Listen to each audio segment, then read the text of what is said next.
বলবে দুনিয়ার জমিনে আমার কোনো বিয়েই হয় নাই।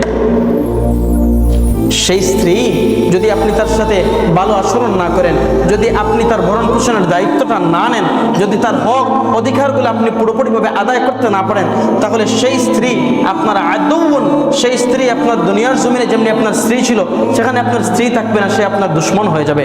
আর সে যতক্ষণ আপনাকে মাফ না করবে, আল্লাহ পাক রব্বুল আলামিন বলেন এটা বান্দার হক, বান্দা মাফ না করা পর্যন্ত আমি আল্লাহ তাকে কখনোই মাফ করব।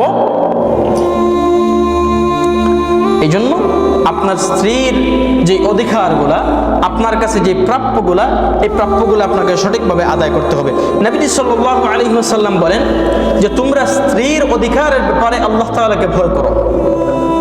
মুসলিম শরীফের হাদিস, তোমরা স্ত্রীর অধিকারের ব্যাপারে আল্লাহ পাক রব্বুল আলামিনকে ভয় করো, কারণ তোমরা আল্লাহ পাক রব্বুল আলামিনের আমানতে এই মানুষটাকে, এই মহিলাটাকে তোমার স্ত্রী হিসাবে তুমি